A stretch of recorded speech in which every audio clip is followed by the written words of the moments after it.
up, everybody? Happy Tuesday night. It's 11 Live. I'm Ian Gilmour. Some rather large news today out of Indianapolis, out of our front office, with the announcement of a franchise for Indy 11 in the brand new USL Super League, which has Division I standing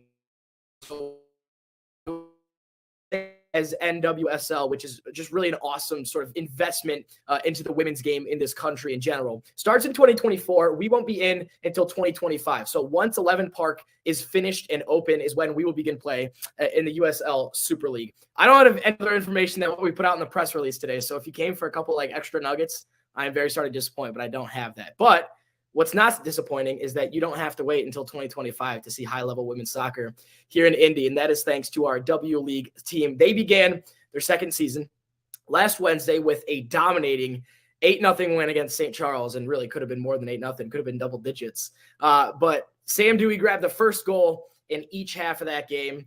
She was on Soccer Saturday this weekend with Greg Rakestraw. She talked to us post-game, and now she's on 11 Live this week. So, Sam, you've been right back in the media storm, but I know it's been a long road back to playing for you. So after 18 months out, how does it feel to just be back in the thick of it all? It feels so good. I was telling you after the game when we talked there is not a whole lot of things in my life that bring me as much joy as just being able to go out there and compete, play the game that I love, and get to do it alongside my teammates. I mean, this has just been a surreal experience, getting to come back and play in my hometown for my hometown team, getting to do it with my sister and people that I've been acquainted with for quite some time. So it feels so good, and I'm just so joyful to be out there.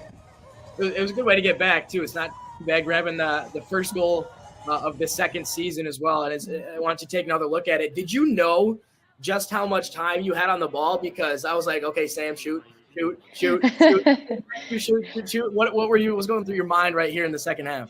I actually didn't. I was really shocked that the goalkeeper didn't come out and that I didn't have to make a bit quicker of a decision. But I did feel like I had a little bit of time because I felt like I timed my run pretty good. Macy found me at the perfect time. So perfect ball. Lucky that I had a little bit of time to get it down because it was an awkward header. But yeah, like I said, perfectly played ball and just lucky enough to get on the end of it. I'm curious of your thoughts, the way this team is set up with, upwards of 30, almost 40 on the roster. There's obviously competition for places. Maisie was playing center back and scored 2 goals, even though, she's a natural striker. You like to get forward. Obviously, Katie Soderstrom loves to get forward. Maddie Williams was going to play more as a coach. Who knows how much she might play as a player? Yeah. What is the competition like in practice with so many people vying for those 11 spots in the starting and the 18 total for every game? Yeah, obviously the competition level is really high, and it's a super high level training environment. And I think Polly's done a great job of putting a squad together that, day in and day out, you're going to be playing against people who are going to challenge you. And as for the 18 spots, I think we feel comfortable filling those with the people that are here. I think the professionalism in which a lot of the girls show and the professional environment that Polly has cultivated is second to none. And that's what I tell everybody that I've talked to about it. I've played professionally over in Europe, and it's really not that far off. And so everything that they're doing is absolutely heading in the right direction. And like I said, the training level is high, and I just hope that we can continue to put together great performances and, get win after win after win until we make the playoffs. It's interesting too you start the season and then you have 11, 12 days until you have another game, but then it's 2 games in 4 days. Curious just on your sort of thoughts on, that sort of schedule. You've probably experienced that in college, but that also not being at home the whole first month of the season, those kind of 2 things, your thoughts on those? Yeah, I definitely think it's interesting. I guess in a lot of ways that it does have a lot of college girls that come back and are trying to stay sharp for their college season. So in that way, I guess it's a positive for them, in which it's mirroring their environment in which they're going to be going back to. Obviously, somebody who's a little bit older would love to see some more time in between those games, but you got to grind it out, and that's what having a deep roster is honestly for. And I think that's probably a reason why that Polly has a bigger squad. And to shuffle players in and out of there when needed. So feeling good about that. And then obviously want to play at home as much as possible. Stinks being away for the first month, but I think it just, makes the anticipation that much greater. I think that girls are going to be, really looking forward to coming home and playing in front of the crowd. I think the fans are going to be itching to get out there. And so I think maybe it's building a little bit, and the excitement and the anxiousness is growing for the month of June. I know it is for me, for sure. Yeah. I think you might see fans probably this weekend even as well, traveling. Obviously, St. Louis on a Wednesday night is a bit more difficult than Lexington on a Sunday. So I wouldn't be surprised if you see some of the BYB and Indy 11 fans down there this weekend. Let's throw it back for you a little bit, back to your college days at Xavier. 40 goals, 23 assists in 86 games over 5 years, really 4 full seasons. You got to play with your sister for a couple of years. And you get to go back to Xavier in a couple of days, in a week from tomorrow when we go play Kings Hammer. So when you think back on your time at Xavier overall, what sort of comes to mind? Yeah, every time anybody asks me where I went to college, I proudly and beaming with a big smile on my face that I went to Xavier. It was such the perfect spot for me. I don't know how else to put it. I didn't really want to go there at first. I didn't even want to visit. And my parents were like, you need to start visiting colleges and stuff like that. And I stepped on campus and I just fell in love with it. And but 15 minutes had passed and I was like, Dad, I'm going to go to school here. So it ended up really honestly being the perfect fit. And I always hated the cliche saying, when you know. But I really did know when I knew. So it was a great environment. Obviously prepared me well and gave me the opportunity to continue playing at the highest level. So ended up getting a championship or two in my time there. So that was really rewarding. Made lifelong friends. I've got the X tatted on my hand. So it must have really meant something to me. And but I'm really looking forward to going back to Cincinnati. I love the city, and a lot of my friends still live there. My college coach is still there. So I'm really hoping to play in front of them and that they're able to come out and see me play again, especially because they know, I've been out for the last year and a half, and they know how much I love it and how much it means to me. So the fact that they want to be there and are just as excited for me as I am about the opportunity to step on the field again and play is really awesome. Yeah, it's such a good feeling when you're in the right spot. You weren't sure about the decision, and then you figure out it was the right one. It's a really awesome feeling. So when you left Xavier, you went off to Europe. I know we chatted about this a little bit after the game, but I had a stop at Real Betis.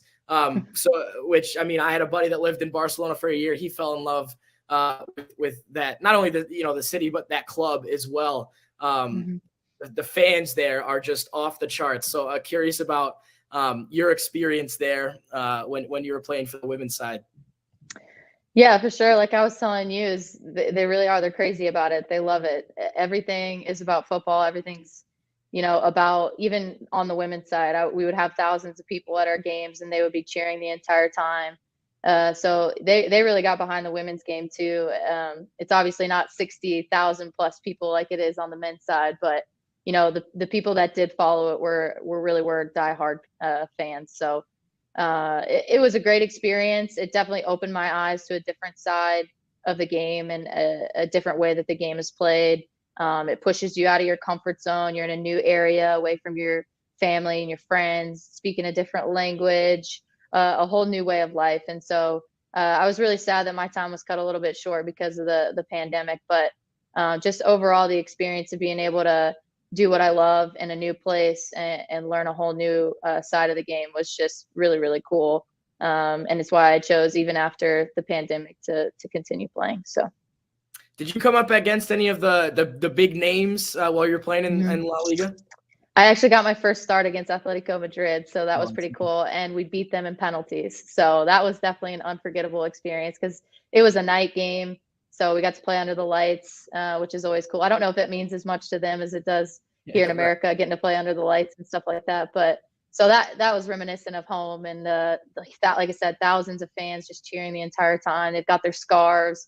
They got the drums, they got everything going, and it comes down to penalties, and ended up winning. The penalty, the goalkeeper for the penalties in the entire game for Atletico Madrid was the goalkeeper from the Netherlands who won the Golden Glove in the World Cup the year that they played the United States in the World Cup final. So I'm playing against a goalkeeper that's played in a World Cup final and won the Golden Glove. Like, that's pretty insane. So just the amount of high level players, and, you know, I look back on my time, I'm like, holy crap, I can't believe I played against that girl. Like, that's crazy, and a little bit starstruck sometimes over there for sure. But really, really cool experience, like I said, and definitely glad that I did it, because I could have, you know, tried to stay here and play, but definitely expanded my horizons there.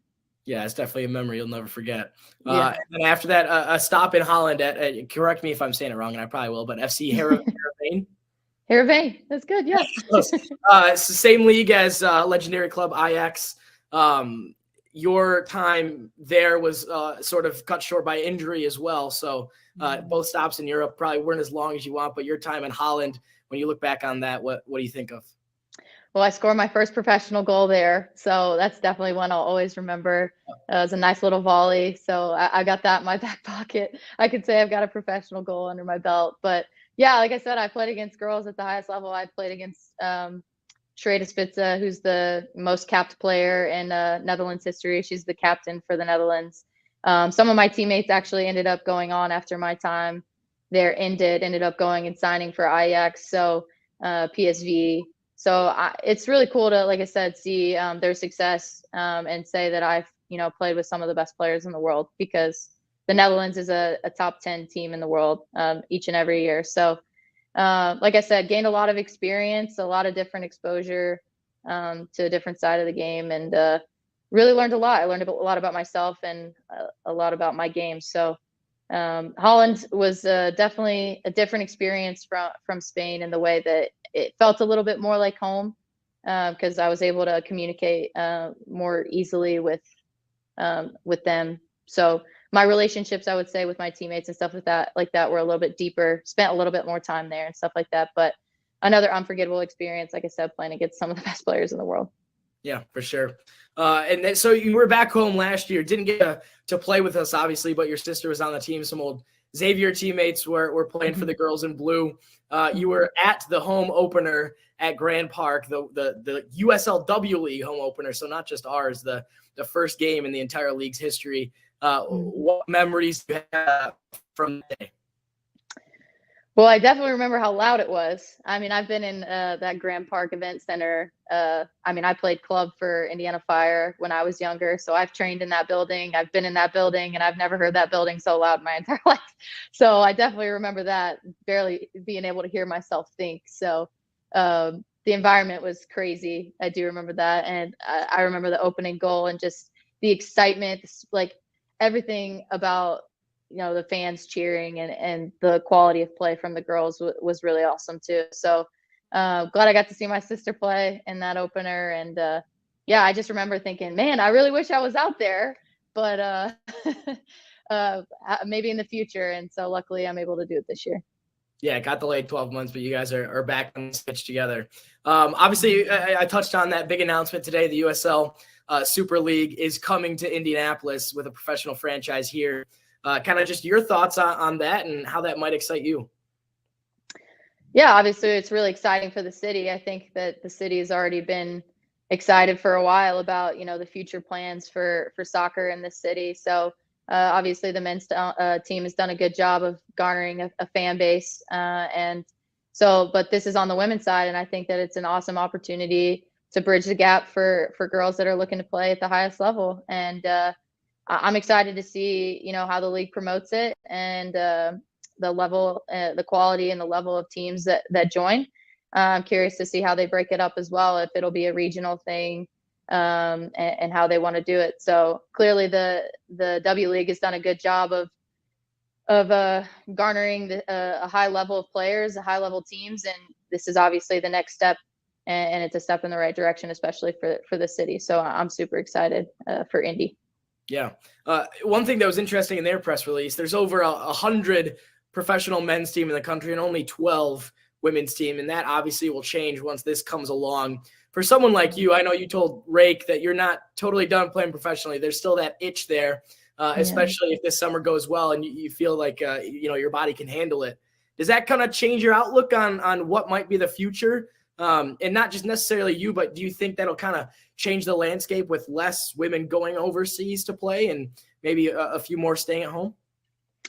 Yeah, that's something I've told a lot of people that have asked me why I made that decision to go play in Europe. And, some of it was for the experience, but also some of it was there's more teams over there. I mean, in every country, it feels like there's a competitive league. And so in America, it's one of the biggest countries in the world, and it's one of the most potent for women's soccer. And so when you only have 12 teams that only have 22 roster spots, your choices are very limited, and your chances and your opportunities are very limited. And so I do think that this is a great bridge for getting people to stay home and to develop women's soccer in America in this way, and instead of having them go over to Europe. So I think that it's a great idea, and if it can expand the interest in women's soccer here, and expand the opportunities for the girls that do want to eventually play professional soccer, I think it's a wonderful idea, and I think we need more of it, to be honest.